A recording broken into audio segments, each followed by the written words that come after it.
This is the story of a girl named Evangeline, and it starts with a broken heart. Трилогія «Одного разу розбите серце». Огляд книжечки. Пройдемося коротко по сюжету. Головна героїня на ім'я Еванджеліна закохана в хлопця. І той, на її думку, закоханий в неї. І в них все добре. І вони хочуть одружитися.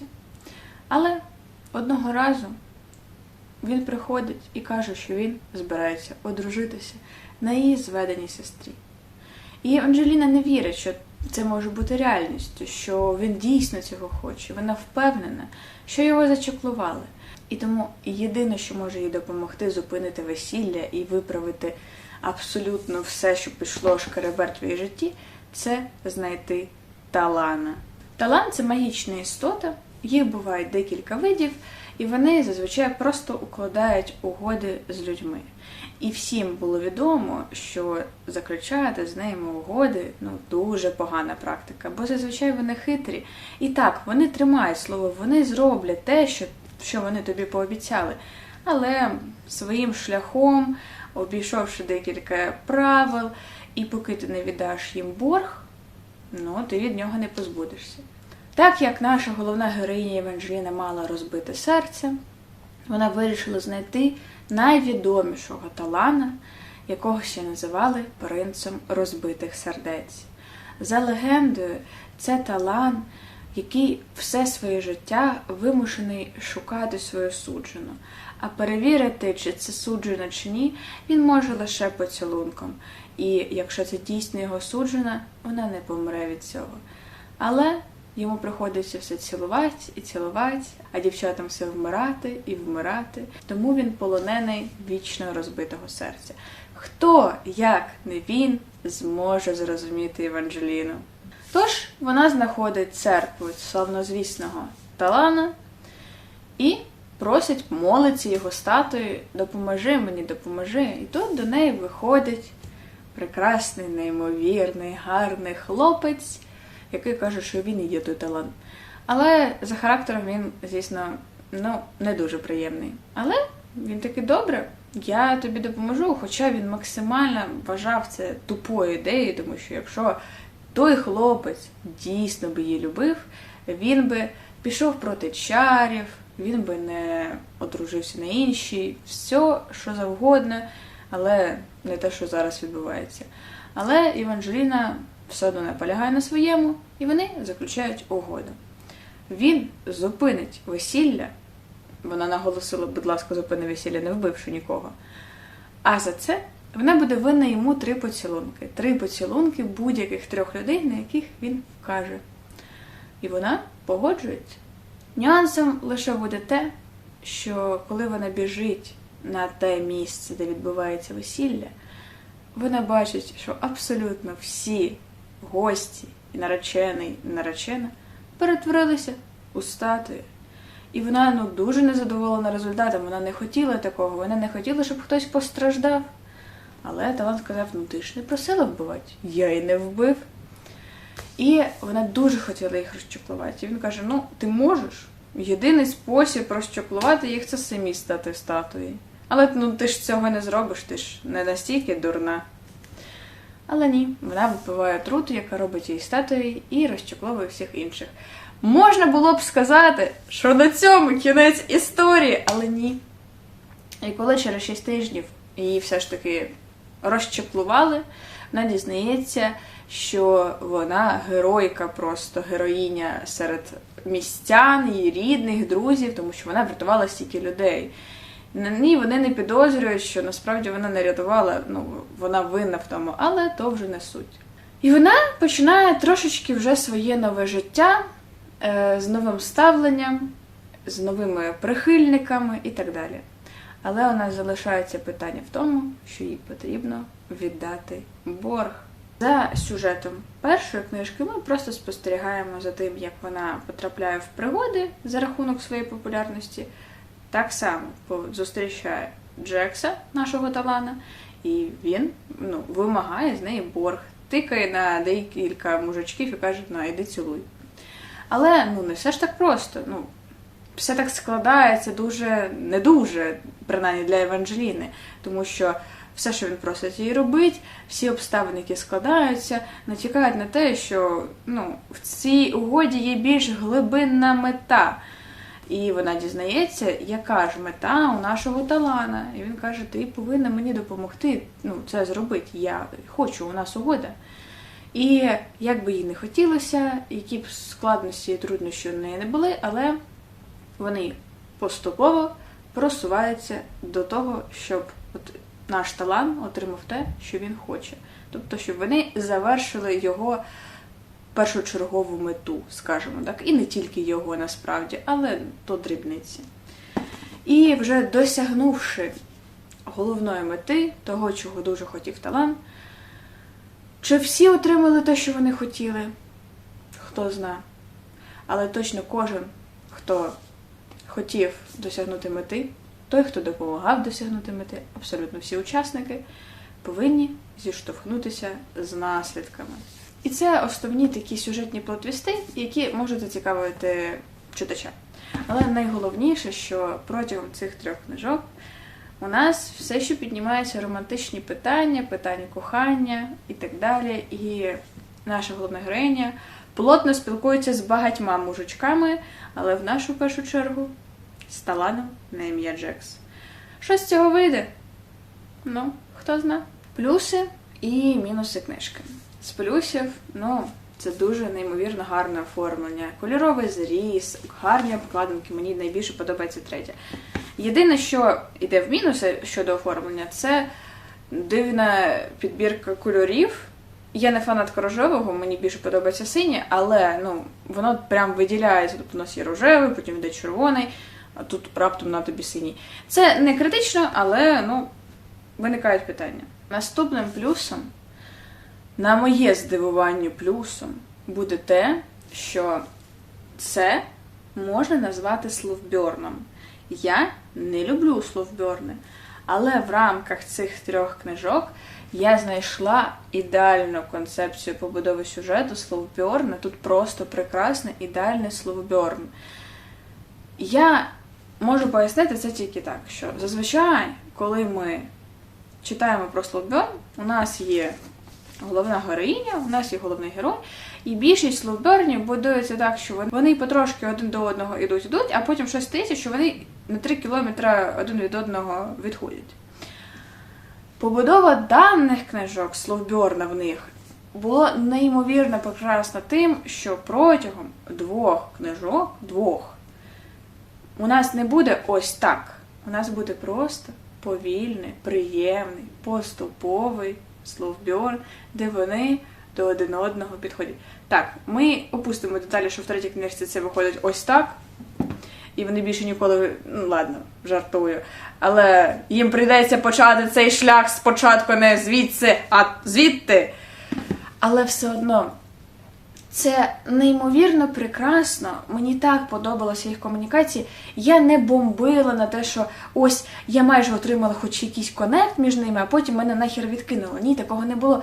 Я поступово, потрошки отримувала щось з цього, і це прям, 10 із 10 в плані побудови словбьорна, мені прям дуже сподобалося. Якщо я буду зустрічати словбьорна тільки подібні до такого, мені таке буде подобатися.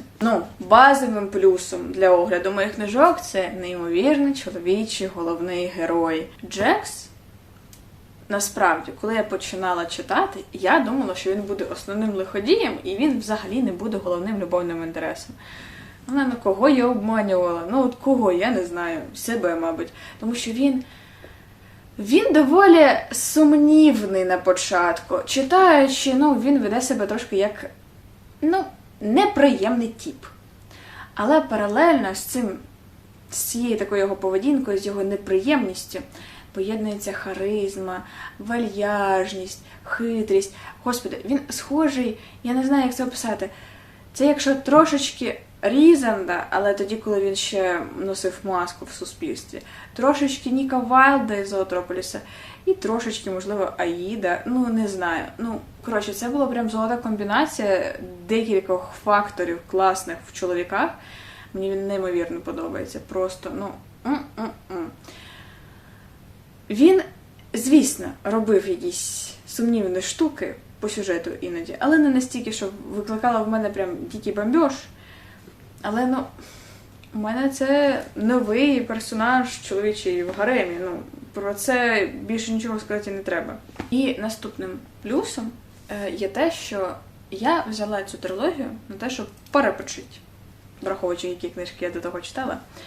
І перші 2 книжки, вони були настільки спокійні. Так, там були сюжетні повороти, всякі цікавинки, іноді те, що тебе дивує, але серденько, ну, типу, не вистрибувало, нерви залишалися стабільними, нервові клітини не згорали. Я просто з кайфом лежала і читала, просто насолоджувалася цим процесом. Я не знаю, як це писати, але для мене, людини доволі емпатичної, зустріти такі книжки доволі рідко. Так, потім, звісно, на 3-й я вже, ну, якби, трошки занервувала, і там вже читати повільно не прийшлось. Там читала я швидше, ніж інші 2. Але все одно сам процес був доволі розслабляючий.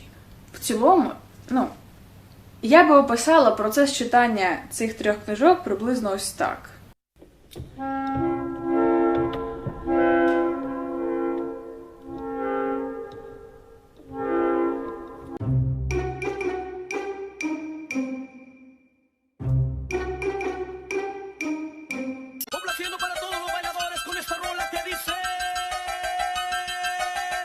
Із мінусів не глобальних. Я б не сказала, що мене дуже вразила головна героїня. Я не можу сказати, що в ній було щось дико особливе, я не знаю, як це описати. Перші 2 книжки, вона мене не дратувала, але вона була як, ну, свята, іноді моментами тупа наївність. І так, її ця свята тупа наївність будує більшість її поглядів, сюжету і взагалі чому вона в цю, блядь, халепу встряла. Але вона з самого початку у нас веде таку думку, що вона вірить в довго і щасливо. Так, в кінці вона там, може, і отримала те, що хотіла. Але іноді її оця сліпа віра, ну, просто ти читаєш, думаєш, ну ти що, не бачиш? Ну ти не бачиш, що, ну він долбойоб. А вона не бачила. І, ну, іноді це прям трошечки засмучувало. Не критично, але я все одно звертаю увагу більше на чоловічі персонажі, тому, якби, мені воно процес читання не псувало, але, ну, все ж таки. Пряме включення при монтажі, тому що ваша авторка забула згадати ще один мінус, який трошечки викликає в неї бомбьош одного місця.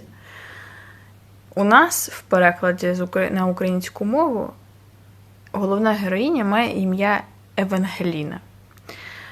В оригіналі в англійській вона звучить як Еванджеліна. Можете захуярити мене, не знаю, капцями, мені поїбать. Але не знаю чому, але саме наша версія кидалася мені дуже сильно в очі. Ну, чому не можна назвати її Еванджеліна? Ну, це звучить набагато гарніше і приємніше, я, блядь, не розумію. Ми ж не називаємо Пітера Паркера Петро Паркер. Ну, я не знаю. Можливо, це мій якийсь суб'єктивний, блядь, неправильний погляд, але, ну, блядь, Еванджеліна же гарніше звучить, нахуй. Тепер пройдемося по головним другорядним персонажам. Найбільшу увагу, звісно, я хочу і можу, і буду приділяти це Джексу, головному чоловічому персонажу. Ви, просто подивіться на нього. Він неймовірно гарний, харизматичний, хитрий. Господи, він блондин. Дуже часто, мені здається, в романтезі основні чоловічі персонажі є брюнетами або темноволосими, не блондинами. Зазвичай блондинів роблять підарасами. І так, він на початку був не дуже гарним таланом і людиною, але він є головним персонажем. Тому, просто окреме місце в моєму гаремі в нього тепер є точно. Він поєднує в собі багато парадоксальних емоцій, але він все одно, для мене зайка котик. Він як хитрий лис, такий вальяжний, харизматичний, впертий. Він робить погані речі, але паралельно він робить дуже гарні речі. Просто, я не знаю, як це описати, але він був просто абсолютно неймовірним приємним при прочитанні. Знаєте, от він виглядає як слизький тип, особливо на початку. Але при прочитанні, просто кожен раз, коли я його бачила, де він з'являється в сюжеті, я така о. І от він мені найбільше за характером нагадував Лиса. Я не знаю чому, особливо Лиса із Зоотрополіса. Але в цій історії не було Лиса, була лисиця. І це явно не Джекс. Що важливого треба знати про історію Джекса і в цілому його походження і його становлення не тільки як персонажа в даній трилогії, а як і становлення Талана, це те, що багато хто радить читати перед цією трилогією Каравал. Я не знаю, чи це трилогія, можливо, там більше книжок, але треба читати Каравал. Я не скажу, що відсутність знань про те, про що Каравал, вам зіпсує прочитання цих 3 книжок. Я би сказала навпаки, якщо ви прочитаєте ці 3 книжки, то читати Каравал вам в більшості випадків вже не буде потрібно. Принаймні те, що стосується Джекса. Можливо, там були якісь інші побічні персонажі, я не знаю, я не читала Каравал. Але основна сюжетна лінія, що стосується Джекса, вона розкривається в Каравалі. Тобто, грубо кажучи, нам відомо, що Джекс проклятий, і якщо він цілує дівчину, вона вмирає, поки це не його суджено. При прочитанні даних 3 книжок нам розкриваються частково деякі моменти його минулого, як він таким став і так далі. У нас є протягом сюжету цих 3 книжок балада про лучника і лисицю, і вона теж доволі розкриває більшість факторів про Джекса. І на цьому якби все. Тобто ми будемо знати базову, необхідну нам інформацію, і результат більш-менш позитивний, який ми отримали в цих книжках. Але, він же якось дізнався, що люди вмирають, коли його цілують. Він же якось став Таланом. І тут воно описується не настільки детально, як би, можливо, хотілося.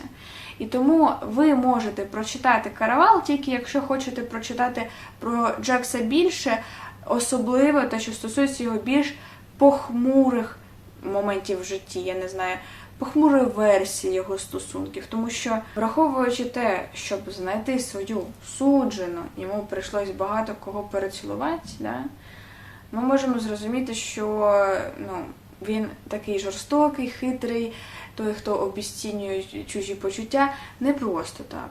Не просто так, він принц розбитого серця, значить, вже колись його серце розбивалося. І саме історія про те, коли він вперше відчув цей неймовірний біль і втрату, вона йде в Каравалі. І якщо ви хочете, ви можете прочитати. Але я не скажу, що ви багато втратите, тому що це більш позитивна версія цієї історії. Тобто ви будете косвенно знати приблизно, що він пережив в минулому, і ви будете знати, що йому дали можливість вдруге спробувати себе, не знаю, в любові, в коханні і так далі. Єдине, що, можливо, вам дасть змогу більш глибоко відчути оцю книжку, це те, що прочитавши те, що він пережив більш в деталях, у вас буде більше болю від усвідомлення того, як вам його буде шкода, цього Джекса. Я можу сказати, що мені і без цього його шкода. просто не знаю. Я приблизно розумію, про що йдеться, і навіть просто задумуючись про це, стається не дуже приємно. В цілому, читаючи чи не читаючи Каравал, просто почувши про Каравал, вам буде теж цього достатньо.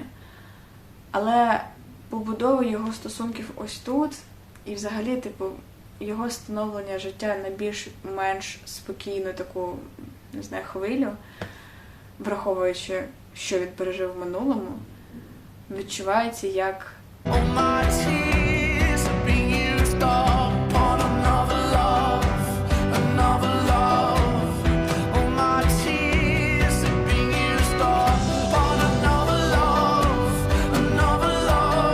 єдине, що мене цікавить, чи розкриває Каравал питання, чому Джекс завжди їв яблука. Тому що тут це так і не розкрилося. І це не настільки важливий фактор, але, цікаво. Щодо головної героїні нашої Еванжеліни.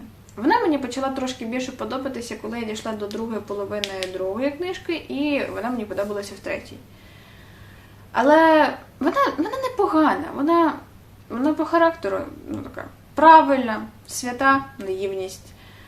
Все як треба. Просто головна героїня такого от романтезі, де немає ніяких там війн і так далі. Просто класика. Єдине, що, вона, я б сказала, ходяча халепа. Просто, вона в книжках дивується. Чому вона потрапляє в всі ці неприємності? Мабуть, тому що винен Джекс. Тому що вона з ним заключила угоду. І саме він її встриває, в ці халепи. Але вона не задумується, що багато її дій, думок і рішень, самі її в ту сраку засовують. А потім, вибачте, Джексу її врятовують. Is it easy? No. Do I like it? No, I don't. But do I do it? Yeah, I do. В цілому, я можу сказати про ці 3 книжки, що це дуже спокійне. Моментами, може, не дуже, але все одно порівняно з багатьма сюжетними поворотами, це спокійна, романтична, фентезійна і казкова трилогія. Я не знаю, як по-інакшому писати. Там дуже-дуже класна атмосфера.